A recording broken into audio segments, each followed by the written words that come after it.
विभागरू बन्यांचल बुली देखिले मुख्यमंत्री राजस्व मंत्री और मुख्य शासन सचिवों सहित स्थिति परखिले मोहन चरण माझी।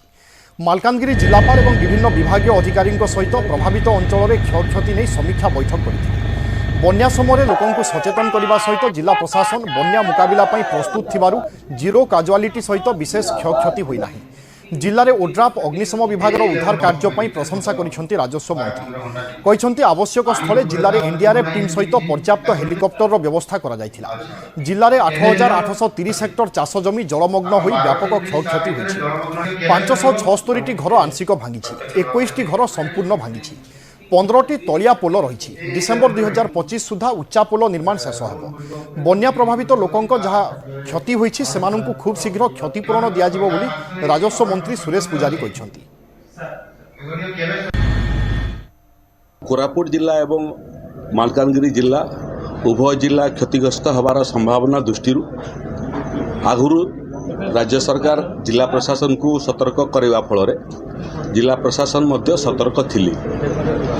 द्वितीय विषय हूँ जे केंद्र सरकार मध्य जो पूर्व अनुमान करा जाइथिला से बाबद में मध्य माननीय केंद्र गृह मंत्री श्रीयुक्त अमित शाह ओडिशार माननीय मुख्यमंत्री श्रीयुक्त मोहन चरण माझी सांगे मध्य संपर्क रे थिले।